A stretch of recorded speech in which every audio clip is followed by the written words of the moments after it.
Hello, everybody. Welcome to Marriage Matters. This is week 2. You know, we had so much fun with Tyrone and Kim. They have so much. They are a wealth of information.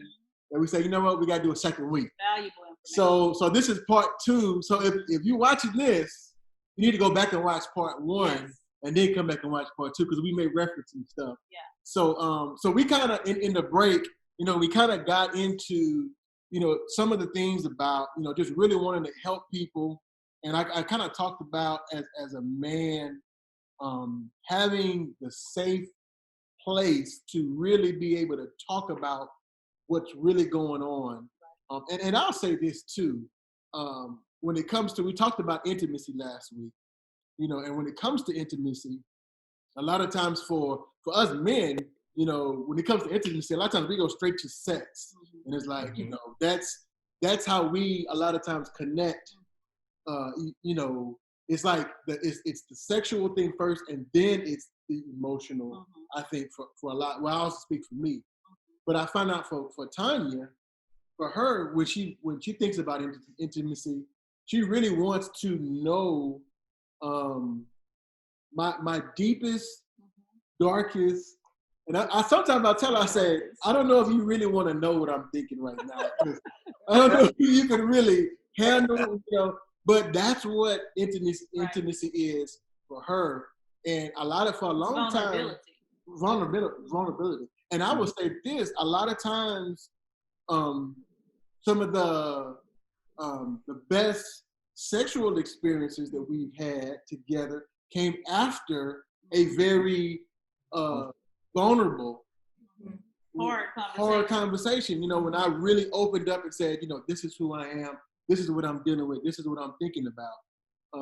And so just having that safe place to be able to really share that and be vulnerable with one another. So you kind of, Tyrone, started kind of talking about how that kind of worked with you, and you were talking about, you know, I was talking about being, you know, all those levels of why I didn't want to share with my wife. Number one, you know, I said I was a man. Number two, I was a Black man. And, you know, in our community, in African American, well, again, I don't like to speak across the board, but I for myself, I know, and I know a lot of other Black men, it's like we're not taught to talk about, you know, our emotions and talk and be vulnerable and talk about, you know, when we are disappointed or let down, or when, you know, crying. That's just something, you know, like I said, you know, when I was, you know, I can remember being little, and I've even done it before to little boys when they fall. Oh, get up, be a man, don't cry, you know. So we're not given permission to do that. And so, Tyrone, you were sharing about how, you know, as being a Black man, and then opening up to your wife, who, I don't know if you guys didn't notice, but she happens to be a white lady. But kind of talk about that. So take it from there. So. Well, I think men are hesitant to open up to their wives, period. Yeah. And when you finally get to open up, for me, when we first started, I was opening up to her about what it was like for me as a Black man. And I had to not only open up to her, but I had to try to open up to her about what it was like to be Black. And how is she gonna perceive that, and is she's gonna have a defense mechanism? Is she gonna downplay it? How is she gonna be able to process this information? Because we talked about it on the last episode about two worlds colliding, right? And their grace to grow, and there's always layers to it. And so for me, I remember when we first got married, obviously, you know, family members didn't agree about white and Black. So we knew there was a race issue from the get-go. We knew that there were going to be obstacles and hurdles we had to overcome. However, I did not expect that whenever I went into corporate and it was time to buy my house, that race would be a part of that process and that obstacle. I was naive coming in. I'm thinking you just grow up, go to school, you get your education, you go to work, you buy the house, you get the car. It's a layup, right? And then you realize, hold up, man.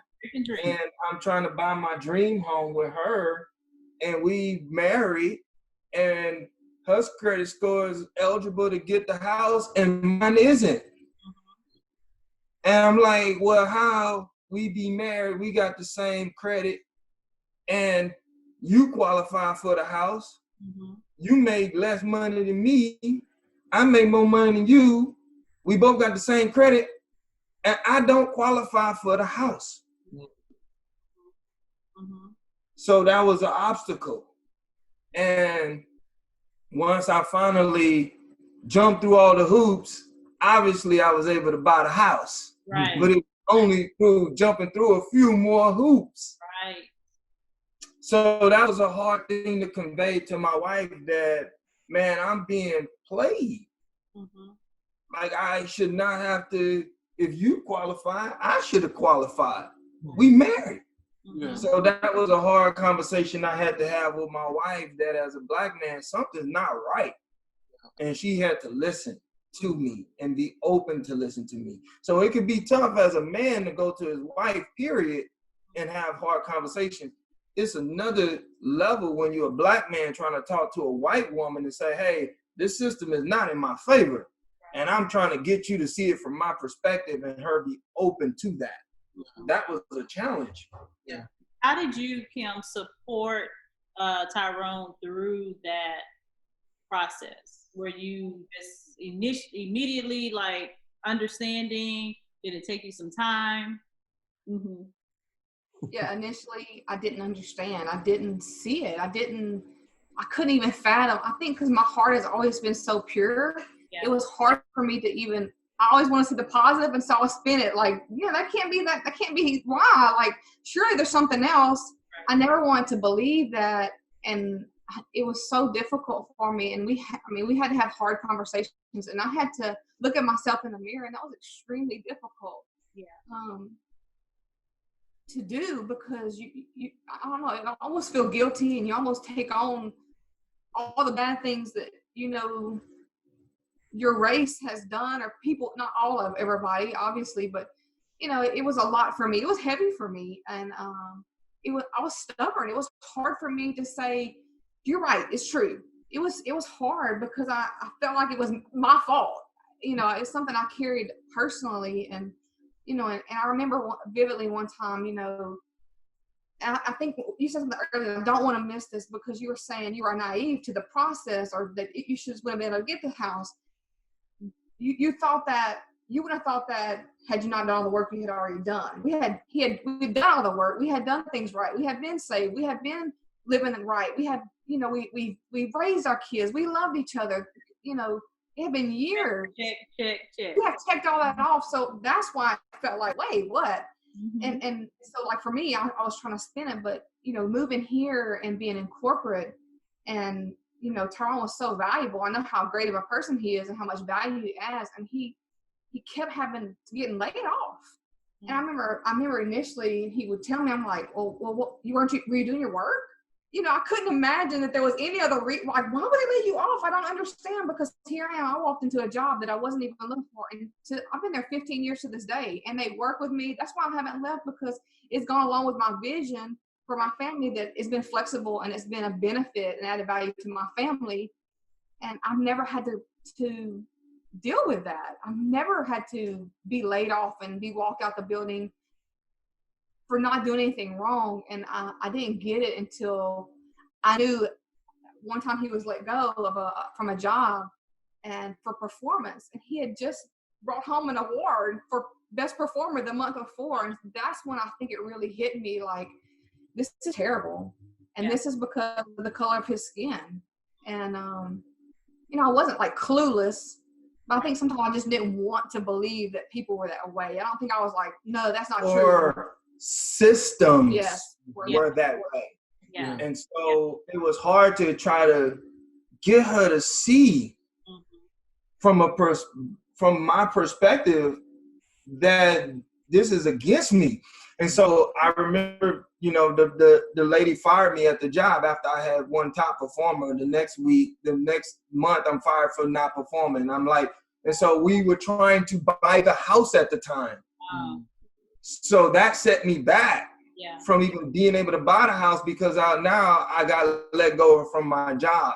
So I was, when we talk about hurdles, it was hurdles through racism in like a corporate that I experienced when I was trying to buy my house. And then after I got let go and everything. And so we bought the house, but one of the other situations was whenever I walked into a place to get a loan, we wanted to get a personal loan. We wanted to do some things, and I went and told the lady why I wanted the loan and everything, and she denied me the loan. So I sent Kim in the building and say, go apply for the same loan with the same reasons. She got the loan. Stop. Wow. And I was trying to say, hey, you connecting the dots here? Are you seeing this? And it was still a tough sell to her at the time. I mean, this is like 10, 12 years ago. I'm still trying to sell her on systemic racism. Like, I went in, same reason, same credit score, same job, didn't get the loan. She go in, white Caucasian lady, same reason, same time on employment, she gets the loan. We're married, but they didn't know that because we didn't go in at the same time. She gets the loan. It got so bad. I was making about $73,000, 63, something like that. I was making a lot of money.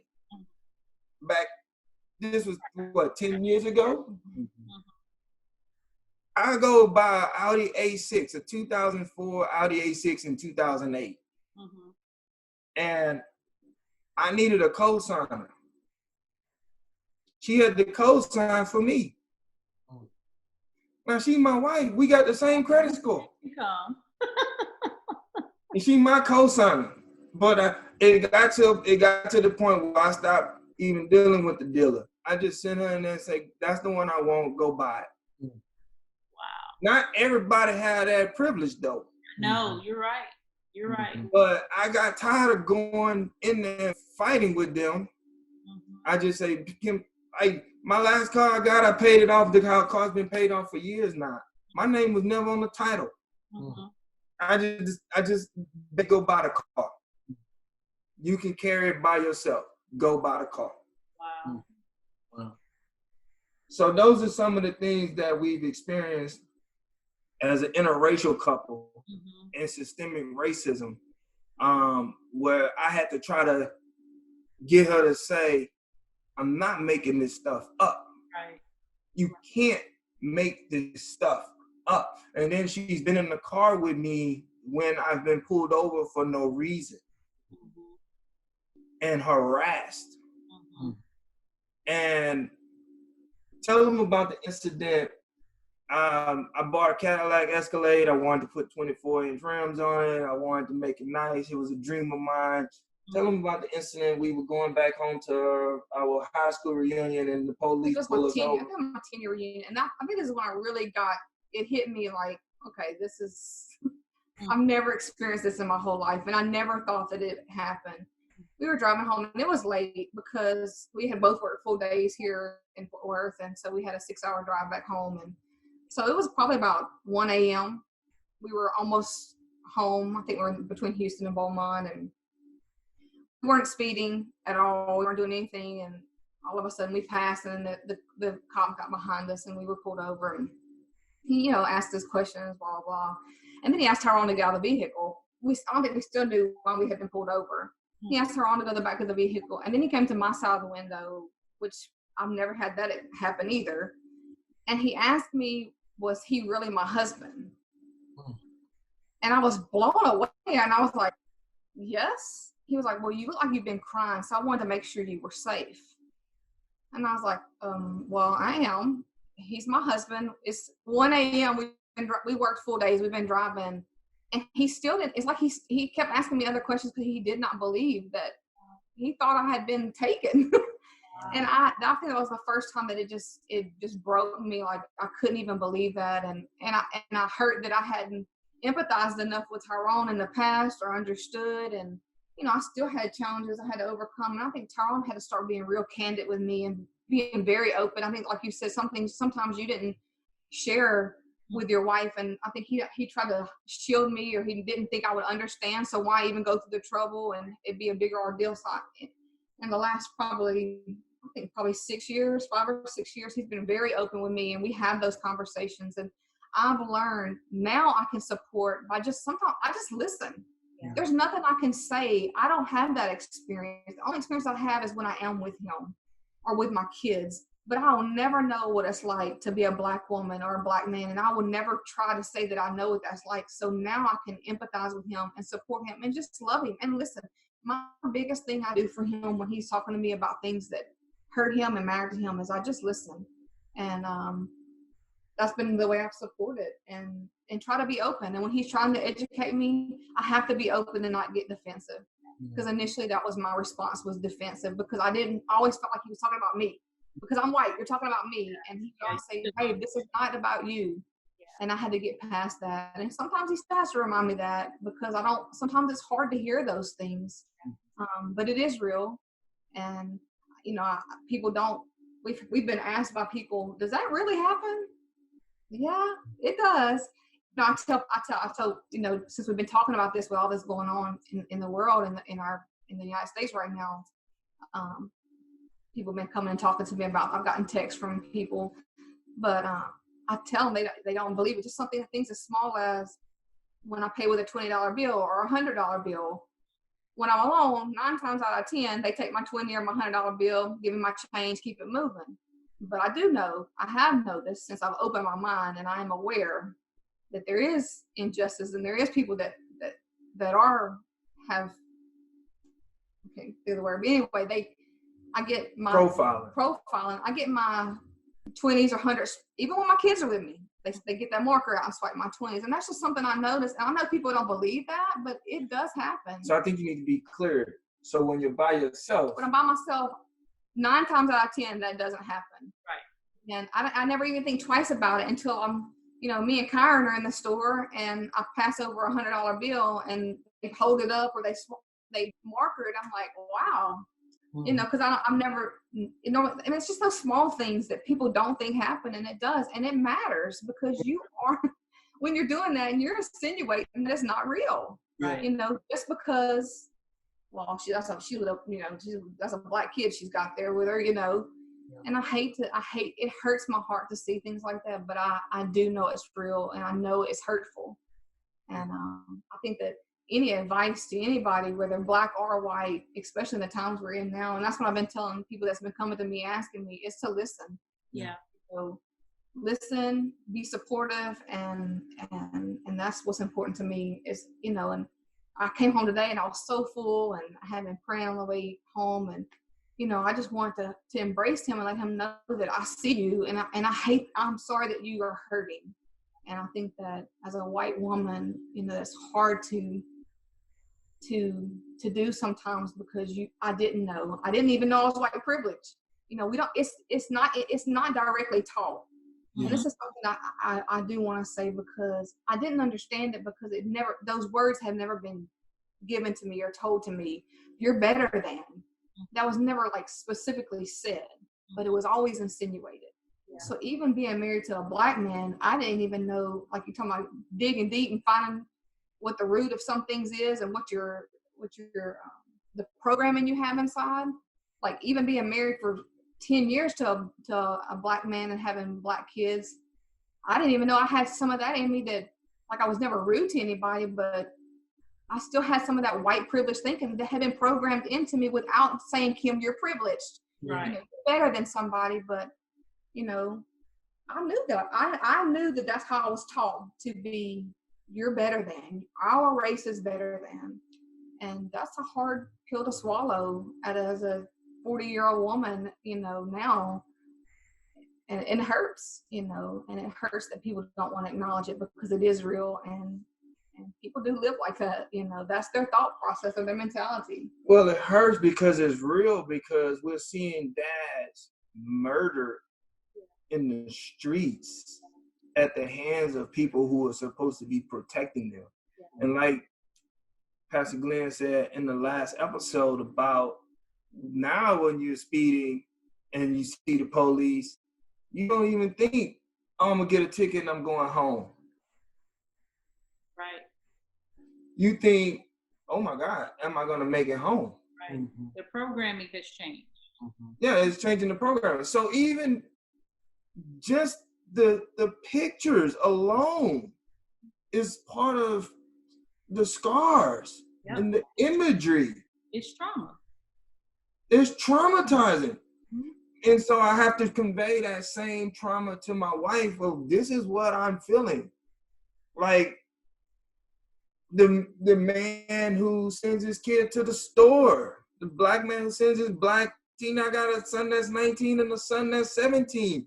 That trip to the store is not just the trip to the store, it's like a Hunger Games. Are they gonna make it home?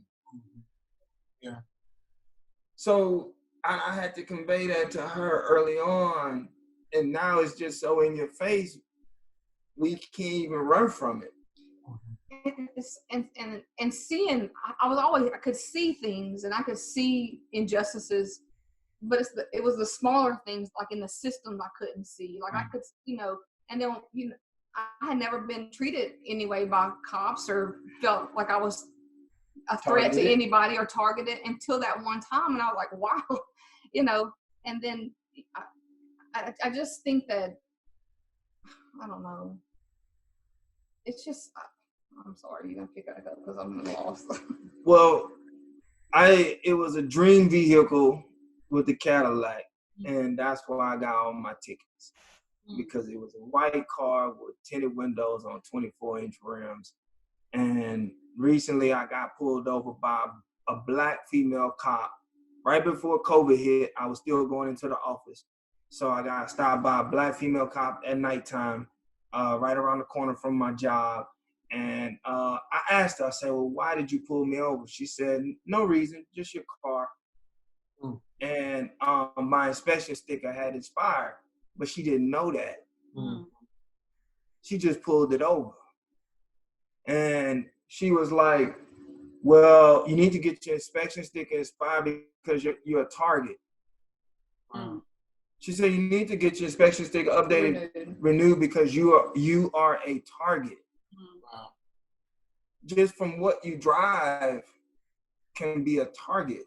Being you, you drive. They not only profile you in the store, but they profile you with the vehicle you drive. So I'm like, everything has this box they put you in, and these boxes trigger them to do certain things. She just got behind me because that vehicle fit the description. She told me that these vehicles are stolen all the time, so I pulled you over because it could have been a stolen vehicle. So and ironically, didn't somebody steal your They did. That's what I told her. I say the vehicle, they did steal the vehicle from me, It was stolen. Right. But here in Texas, they steal those Escalades all the time. I don't want to lose my thought because this is, I got stuck, but this is what I was going to say, because for me as a white woman, I think a lot for white people or white culture, they don't, I couldn't see it because that's all I had known. Right. So I'll see, even being married to Tyrone for 10 years, I still at times I'm like, I always try to spin it somewhere else because you don't, that's all I knew. So, that's why I feel a lot of white people have trouble first of all, they don't want to admit it, but because that's all they know, that's their world. Their world is privileged. Their world, they can't imagine, they don't believe it's true that that you're profiled. Right. Or that you stop by just because of what you drive, or that when you do get stopped, if you're a black man, that they feel threatened. Some may feel threatened, and it be escalated. They can't even fathom that, but that's why it's so important to listen. And I am thankful, and I think it's encouraging to see some white people listening or saying I'm open, I'm ready to learn, because that's what, to me, that's part of what it's going to take, is for people to really hear the stories and to believe them, and quit being naive or quit being so prideful to think that it doesn't happen, and to really believe, to listen to those stories and empathize, and to get a whole new perspective. You have to walk in somebody else's shoes before you can empathize with them and feel what they're going through. And I think that that's when we'll see change, because I think that was part of my problem. Was I didn't know. I didn't know I had been taught that I was white or I was better than. I knew that I was treated, that my family had maybe insinuated that, or like, especially when I started dating a black guy, it was like, stop the press. You know, they sent me to another school, and I didn't understand it. But because it was the mentality of, you're better than them, without saying that, like, how dare you? They're beneath you. And that's just how I was raised. Guys, how do you have these conversations, or do you have these conversations with your kids? You know, you have 4 beautiful kids, 2 black sons, 2 beautiful black daughters, how do you have the conversations with them? This morning, the girls and I went to Hobby Lobby, and so they both have these, these cute little backpack purses that they love. And I've always done it, even before now, because it's ingrained in me. They want to wear it with one strap. No, put both straps on your back, because, and my thought is, I don't ever want anybody to think that you're sticking something in your bag. My kids would never do that, but that's always a thought with me. I realized, recently, Glenn's like, and the girls, sometimes mom is like, why do you have to do so much to run to Walmart? I'm not just going to go any kind of way. I'm going to look like somebody, when I go out, because I don't want to be seen a certain way. I have to go over and above, to make sure that I'm just okay. If I'm going in Dillard's, I might go in Dillard's looking like I just, came off the rack or something, because I don't want it ever to be assumed that I'm doing something that I shouldn't do. I've been followed in stores before. I've been followed by police. I've been followed several times in my vehicle, in this newer vehicle, by police. And I'm like, am I speeding? I drive like a grandma most of the time. Like, why are you following me? But I realize, oh, I'm a black woman. I may have my hair in a poof today. I may not look like I'm going to work, whatever. And I'm driving, this vehicle. So they're, I guess, profiling or scoping or doing whatever that they do, but how do you have those conversations with your kids, especially when they're 19 and Tyree's gone? Is he out of the house now? Yes. So he's out of the house now. Then you have another one coming up, they're driving age, getting ready to leave home. How do you have those conversations, preparing them? We were always honest with our kids. Always honest, especially me. Because I was always trying to convince her of the world that I lived in, my reality as a black man. And she was married to me, and it was so like this with her, like, no, it's not true. And I'm like, yeah, this is the way it is. And so in Marriage Matters, if you're an interracial couple and you're married, you gotta have these conversations that is different for her being white is for me being black, and that's okay if you're going to be together. Sure. But you do have to understand the world that you're perceived in is different from the world I'm perceived in. So I totally understand what you're saying. You want to go to the stores looking a little more professional, so you have a little more credibility, so they're not stalking you and looking at your $100 bills, So you're trying to put on a professional, right? That they perceive you in a professional way, but that's just the reality of the world. They've been trained to profile you, right? And so I've been candid with my kids. I've been honest with my kids. I say, look, I know your mom is white. I know your dad black. I know you want to consider yourself being mixed. You want to consider yourself being interracial. I get it, because you mixed, you're interracial because you have technically you have a white mom and a black dad, so you identify with that word being mixed. I say, but let me tell you something. Mm-hmm. When the police pull you over, they're not gonna look at you and say he has a white mom and a black dad. Right. They're gonna look at you and say there's a black kid, African male, 5'10", 195 pounds that I just pulled over. They're not gonna say, oh, this mixed kid that I just pulled over. They're not gonna say that. Yeah. They're gonna say this African American male that I just pulled over. He's 5'10", he's 195 pounds, and he's being combative. Send back up. Mm-hmm. I say that's how the world's gonna perceive you. Yeah, I get it. Your mom is white, mm-hmm. but they're gonna see you as black. Yeah. And I've been having this conversation with them for years. Mm-hmm. And I know it was when I first started having conversations with them, that was a little tough for Kim to hear. Yeah. Because in her mind, she's like, no, they're my babies. I birthed them. They came out of a white woman. They're not just black. They're white too. Trust me, I carried them for 9 months. I said, I'm not arguing that. Right. I'm not arguing that. You did carry them, and everything you're saying is true. But for me trying to help these kids, I'm just trying to help them see that they're going to be perceived as a black kid. And so those were the hard conversations I had, and it made her uncomfortable at the beginning because you got to start somewhere. Yeah. And nowadays, we can have these conversations, and she doesn't get defensive. She doesn't feel some kind of way. She know that it is what it is. She supports. She understands it, and it helps us in our marriage keep it moving. Right. And focus on our goals, and we don't get stuck and feel like, oh, because the world has their issues, it doesn't have to be our issue as a married couple who happen to be interracial. Like, and the thing about being interracial is you get hate from both sides. Yeah. You get hate from the black side and you get hate from the white side. So we get it both ways.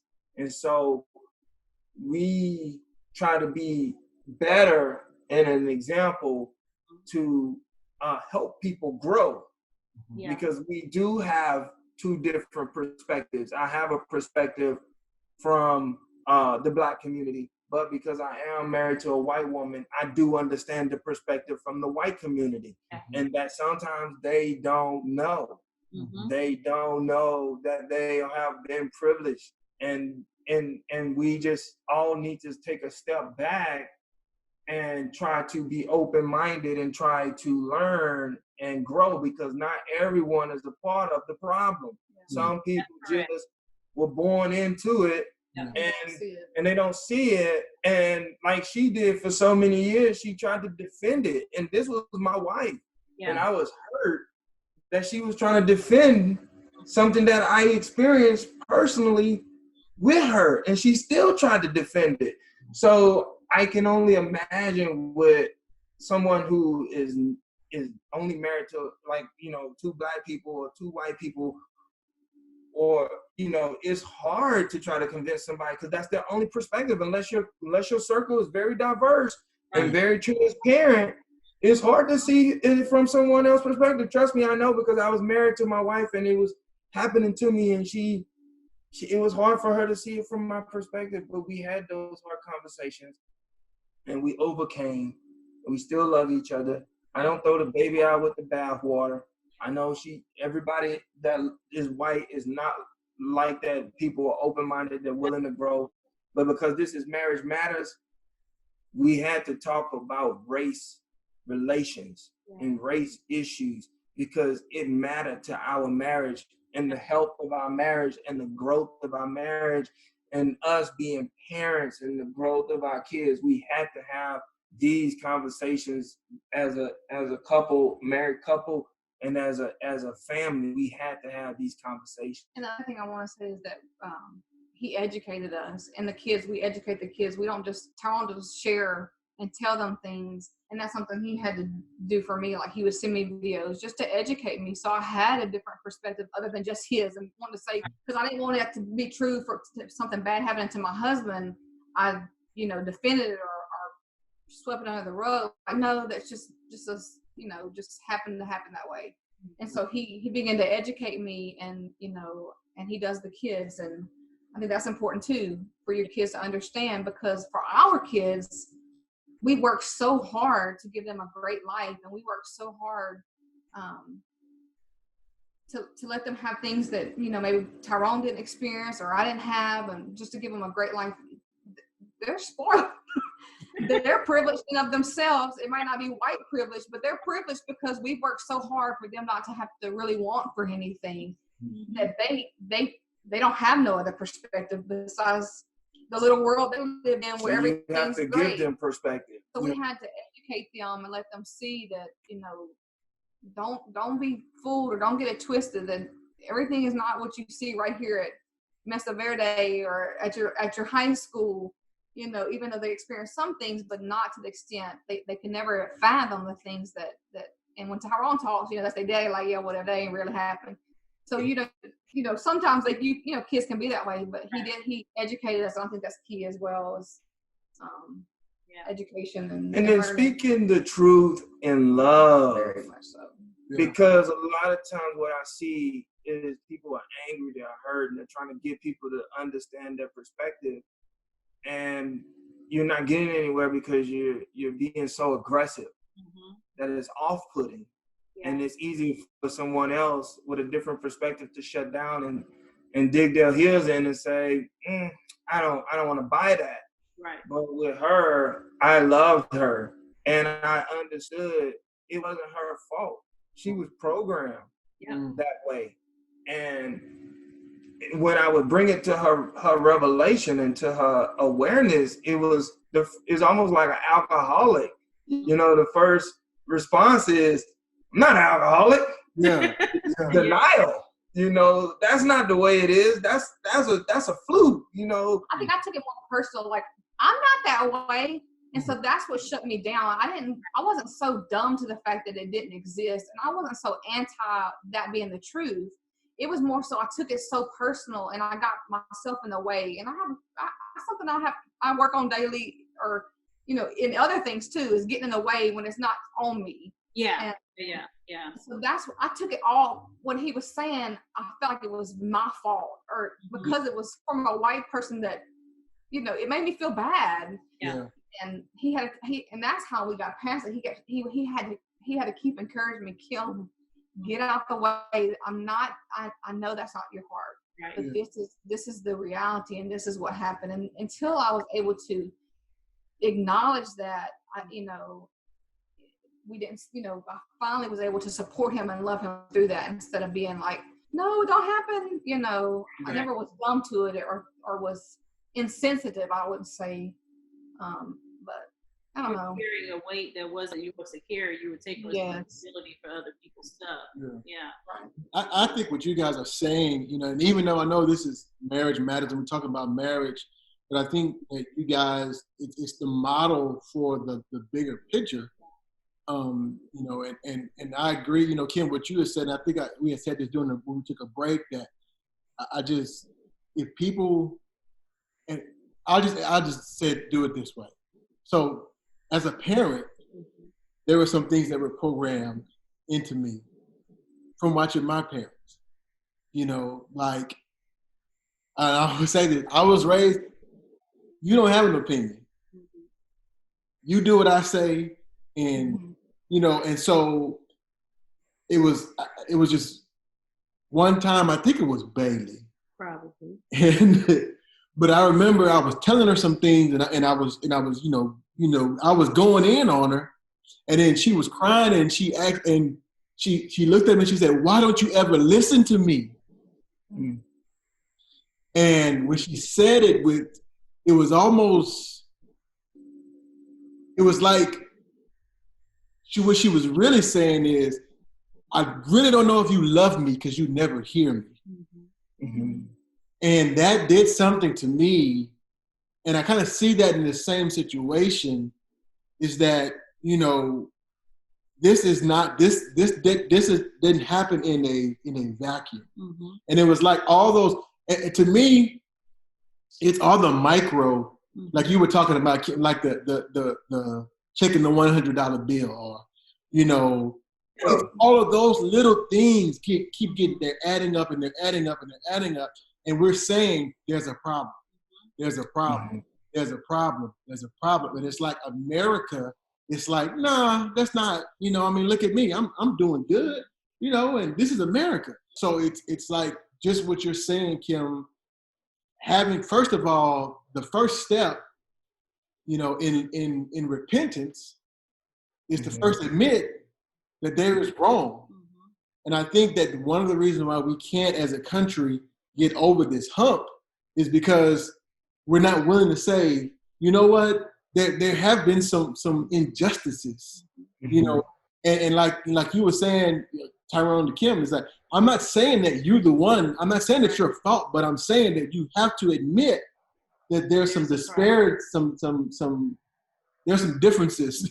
I'm treated differently, you know, and until we're willing to do that, I think this cycle is gonna just keep. And then I'll say this: I don't want to monopolize the time, but the other part is it is the kids, the next generation that's coming up, and they're saying, you know, it's the same thing, you know, and whether you admit it or not, or even if you don't talk about it, kids are so receptive. And because I mean, we were talking with our girls about this on Saturday, and Bailey she just broke down crying. Wow. Like, you know, she's like, I just don't understand. And the crazy part for me is I didn't even know that they were that aware of the situation. Yeah. You know, and I realized in that conversation, because what triggered it, we're watching the space launch, right? That happened on Saturday. And so they get ready to go to a soundbite of the president talking about the space launch. Well, it didn't play, and they tried twice. But what you could hear in the background, because the newscaster was in front of the White House, were people chanting, "I can't breathe, I can't breathe." And like, we all kind of stopped and looked at each other. We were like, wow, you know.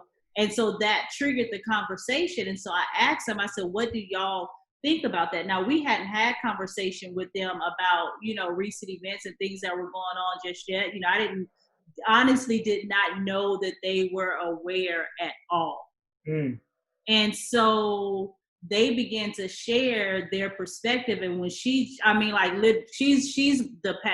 passionate one, like she feels, you know, she just started to sob. She couldn't even complete her sentence. She was just like, I don't understand how people can do that to someone just because of the color of their skin. You know, and she's 13, you know, it's the day before her 13th birthday, you know, and I realized that we've had conversations, we have taught them their whole life, you know, we are believers, we're Christians, we're people of faith, you know, we love everyone, you know, but what I realized was that I hadn't really had those conversations like you were talking about, Tyrone, about what do they do when the love doesn't come back their way. We've always talked about, you know, loving people, accepting people, but what happens when you're not loved and when you're not accepted? So it was literally last weekend, my eyes were open to so many things that, okay, these are real conversations that we have to have. And it kind of triggered memories of my own experiences growing up. And, you know, I had a high school teacher tell me, oh, I was pretty to be a black girl. You know, he was a white man. First of all, you cross lines because you're a teacher. You shouldn't have said that to me, you know, about me, how I look, period. But then you say, oh, I'm pretty to be a black girl. What does that mean? You know? And so thinking, oh, my kids won't have to deal with that. Well, obviously, and I think that just was wrong, being you know? that this is going on in the middle of us sending a man to a space station, it's like, to me, it paints the picture of the huge gap where we have the technology to put a man in space, but we still haven't conquered the base moral issues of our country. And so to me, that paints that picture, like you were saying, Tyrone, this is happening, but they're like, no, it can't be happening because we got a man on the move. Mm-hmm. You know, it's like such a gap. It's such a huge gap, you know, and I think once we start to have those conversations, and once everybody starts to listen and say, this is how this has been affecting me, then it's not until that happens, I believe, that we can really, just like I think happened in your relationship, then you can really move forward, and now you can give Tyrone the support that he really needs. But as long as you're saying, no, it doesn't exist, you know, it's not true. That's the reason. Ever. That's the reason why. Say it again. Oh, there's a reason why that happened. Yeah. It's not a coincidence.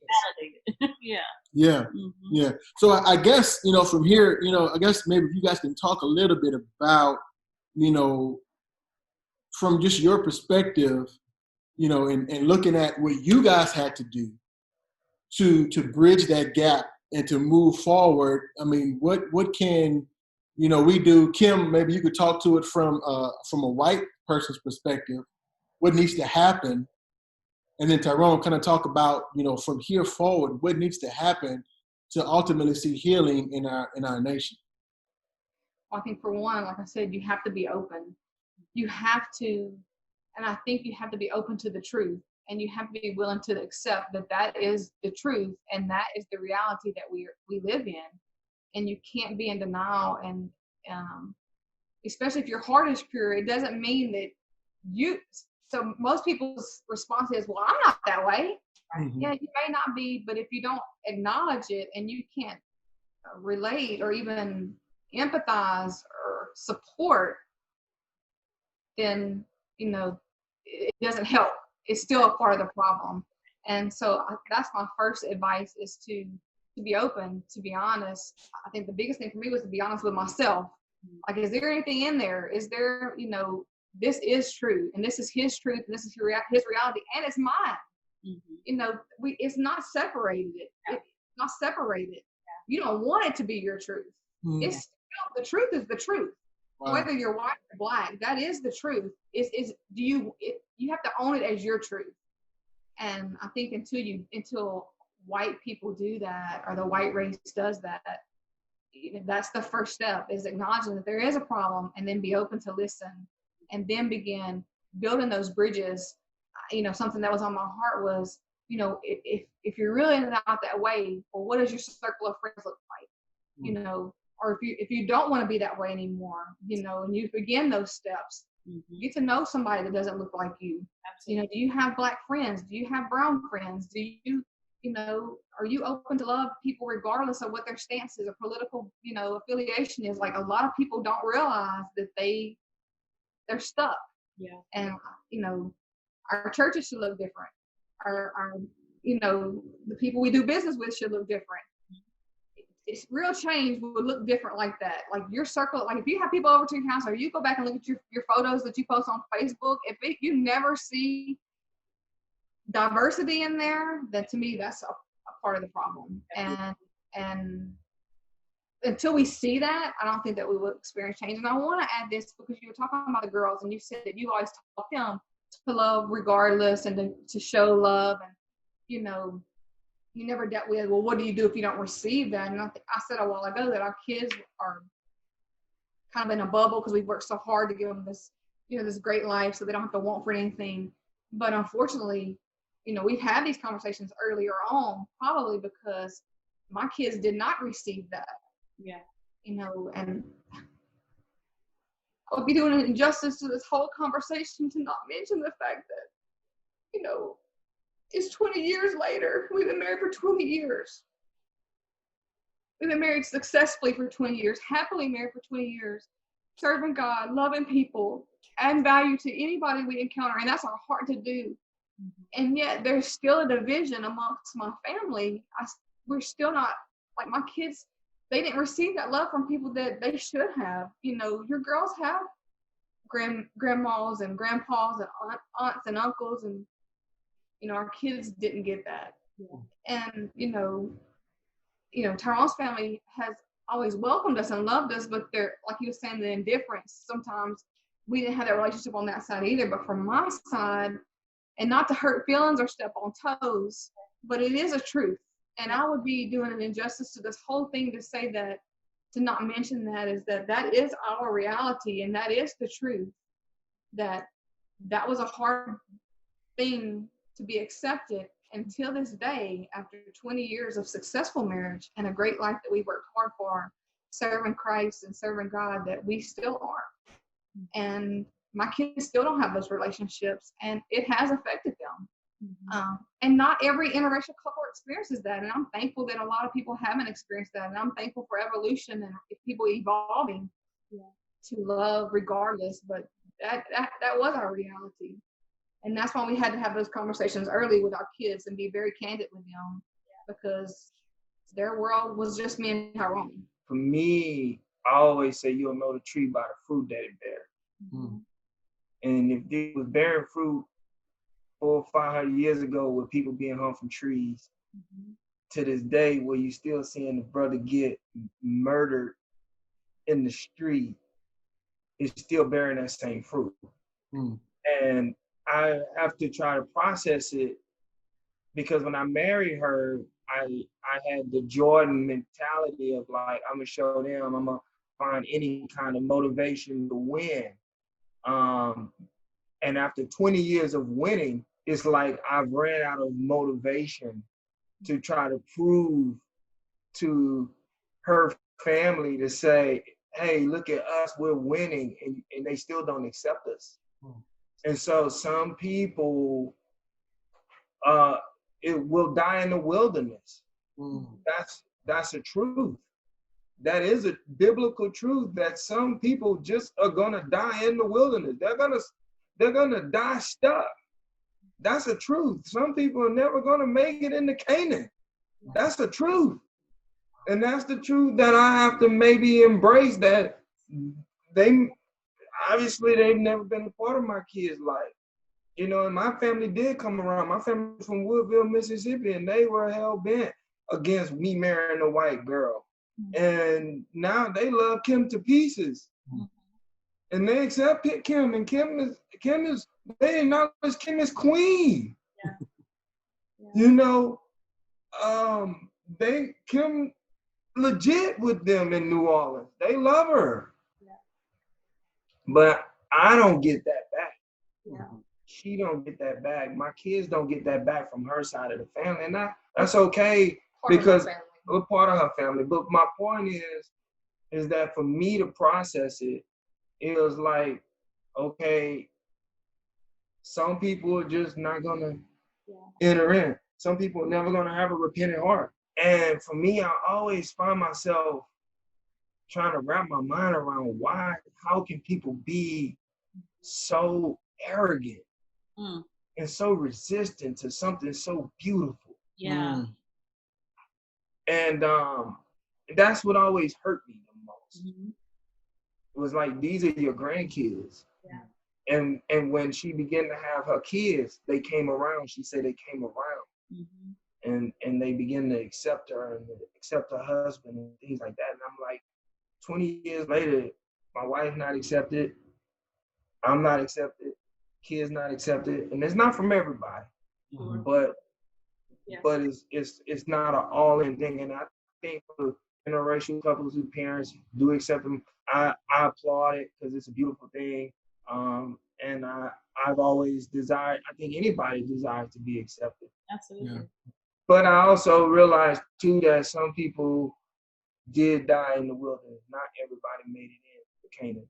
So I have to accept that fact, but some people will die wandering. And they'll never really get to experience the land flowing with milk and honey and the goodness that when you accept everything, the fullness, your life is enhanced. And I just feel like some people missed out. You know, and that's okay. I'm not gonna miss out. That's good. When I embrace people of all walks, of all colors, me and my wife do it. I teach my kids to do it, and I'm okay with that. But it was tough to process. So, and I think that's why we work so hard to build the life we have and to stay obedient and to make sure that we're always doing checks. Are we okay? Are we doing what we're supposed to be doing to continue to win? Because we have a vision to be to our kids as adults, because we can't fill in the gap as grandparents and aunties and uncles. Unfortunately for them, they miss that. Yeah. But what we can do is to continue to make sure that we put ourselves first, that we keep the vision alive for this, to keep this marriage intact and this family unit intact, that when our kids start having families and become young adults, that they can turn to us. We can be that help to them, that resource to them that we yearn for and so much needed as a young couple. And that when they begin having kids, we can be that relief for them as grandparents, to be able to, well, let me come get them, because it gets hard raising kids, and you need a little relief. You need somebody to say, well, I know when the kids start whining about mom and daddy getting on their nerves, I know they getting on your nerves. I know your mama fussing a lot, but what she's saying is true. She's not fussing, but what she's saying is true. And usually you can turn it around and say, and they get it. Right. But they need that somebody to love them gently through that, and our kids didn't get that opportunity. And not to be ugly towards my family, but it is the truth. And, I have to say, my dad and his wife, I call her my mom, my stepmom, my brother, his family, and there's been sprinkles here and there, I have an aunt that's always checked in on me and stay connected in her own way. And I appreciate that, but it is the truth. And that is my reality, that because I am married to a Black man, no matter what his character has been, no matter how hard he's worked, that we still haven't been accepted fully. And that's the truth. Yeah. I think that's the thing that what you're speaking of, with your experience with your family, with that truth being accepted and acknowledged, is what African Americans in this country are looking for. And go ahead, Jim. Go ahead. No, you can go ahead. No, I was just gonna say, going back, that's why marriage matters. But just what you guys are saying, that's why your marriage matters. Your marriage, yes. Because what you guys are doing, you're proving that this is the way. It can work. You're proving that this is the way. This is what life is supposed to look like, and it proves that that we're better together than we are apart. And you're proving that when we put aside, or not even put aside, but you're proving because here's another thing. I think so many, and I heard people say this, and sometimes it just makes me cringe when they say, "I don't see color," and I don't think that that's the answer. I want you to see. Because this is who I am, and we have to learn to accept people and be okay with people, even if they don't look like me, even if they don't believe like me, even if they don't think like me. That doesn't give me the right to say I'm better than you or you're less than me. So I want you, but I think that you guys, what you're doing, you're proving and the more important thing, and I don't know if I mentioned it this episode or last episode, but it's the next generation that's coming up, and that the kids that you're bringing up, and that it's true. Maybe it's not for this generation. I don't know, but we have to make sure that this generation that's coming up behind us knows that this is the way you love, and this is the way, So I think that is and part of it. And to value all people. Yeah. And I want to say this real quick, because I think that what the African American community and the Black people are asking for right now is for people to just acknowledge it and to listen. And I think, from my experience early on, I was told numerous times, well, this is just how we're raised. You got to understand that. We can't just change the way we feel overnight. And I got that. I understand that. And it's the same thing that is being nobody's expecting things to change overnight in this situation, although it's been a very long time. It's been hundreds and hundreds of years. So that's not even the case, but that's something that's always told to me. I just thought that when we were talking, like, it's not happen overnight. And we talk about grace to grow, but it should go both ways. Yeah. And, but in my situation, I understood that. And I can respect that. I can respect that it may be tough for you. You may be raised different and you don't understand. But if you're saying that and you're acknowledging that, then you have to grow and evolve past that. And if you don't, to me, that's part of the problem. And that's where they're stuck. And in my situation, that has been the case, except for with a handful that are part of my life and love and support us. And it took them evolution, and we have those conversations. Right. And it's the same way until the white community acknowledges that there's issues and that these injustices are happening. There is a system that's set against Black people. I think that they have to acknowledge that and then begin doing some change and some groundwork. Yeah, well, man, look, like I said earlier, we so appreciate you guys. This was so good. I mean, we could go on probably for we could go on forever, but it's so good, and I'm so glad that the people, that you guys agreed to this. I think that they're gonna get it's gonna add value to a lot of lives. I know we did this last episode, but one more time, just let the people know if they want to reach out to you guys. Social media, whatever, or anything that you want them to know. I know Tyrone has sports music, and he, makes good music for people in athletics. Or, if you're working out, it's good music to listen to. When you're working out, it gets you pumped up, get you ready to go. So just kind of share some of that stuff with him, Tyrone. Let's promo for him because sometimes he's struggling. I'm his Oh, okay, I'm sorry. Okay, go ahead. The PR person. Yeah. So Powell Sports Music is clean, pump up music, no cursing, no derogatory. At this point, it's evolved into motivation. It's not just pump up music. That's what we started with. That's what we were trying to give something to our kids. Kyron at the time, I think, was 5, 6 when we first started this, and it's evolved. And he speaks motivation speaking. We've been to colleges and to high schools and FCA programs. Just a word of I persevere, a persevering spirit of all the things. His testimony is huge and is powerful. But that's what Powell Sports Music offers. Along our music it's motivational for workouts, whatever you need. We have people reach out to us all the time, just saying, that's what I needed. It's not just for high schools or athletics. It's for people in life in general. So Powell Sports Music, Google him on YouTube. Have a YouTube channel. He has an Instagram. It's all t.powell, and he's on Twitter and Facebook. And that's another reason why I walk in love, because there's a lot of people that don't look like me that are inspired by me. Mm-hmm. They reach out from us from Brazil to all over the world, and they send me these. So I gotta not only just be a model for my race, but I have to be a model for other races who are just hurting. And when they hear my music, they're inspired by it.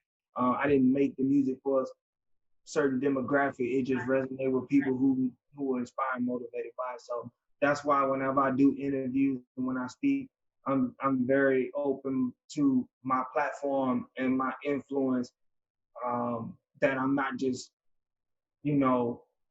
so like, no, I want to be able to say something that's going to build up everybody. Yeah. But right now we're the ones who need to be built up. So yeah. I am aware of my platform. Yeah. Because right now my Black brothers are hurting. So thank y'all for doing what y'all do. We love y'all. Y'all have sown great seeds into our lives from the beginning. You guys are part of why we're sitting here, to be able to come on here with you guys to add value to others because of the seeds you sown and your faithfulness and your obedience and your consistency, staying consistent and staying in the race and persevering through all you persevere through. So thank y'all. We love y'all. I know this time and years, but back in front of y'all, it's like, you know, it like we never and missed that's a beat. when you have true value and friendship. So we love y'all and thank y'all for making sure that marriage matters and that you're putting that to the forefront because it is huge. So we love y'all and appreciate y'all. Thank you guys. So and much. the mutual. Thank I mean, Absolutely. you know, you guys, you know, it's mutual. You know, we look at you guys and it's like, man, you know, you guys are an example to us. Yeah. Because like I said, you guys have been married longer, you know. So you guys are the. But no, I do. Hey, 2 decades is 2 decades, brother. 2 decades too. It's the same thing, bro. Yeah. But you know, I will say this. You know, we are super proud of you guys, and proud to know you, and that we can call you family, and to see that you heard God's voice, you listened, and you did, and you are doing what He told you to do for your family, and you stepped out on faith, and just super proud to see, you know, what God is doing with you guys, and to watch those babies grow up and become young adults. And I'm just like waiting to see, you know, what's gonna come out of that, you know, how they're gonna impact this world, you know, and it all began because you guys made a decision. Yeah. All right, so man, look, I'm gonna end this episode because I'll tell you, we could go on and on. So we'll just see you guys next week. This is Glenn and Tanya Coleman along with Tyrone and Kim Powell, reminding you your marriage matters. We'll see you next week. Bye, guys.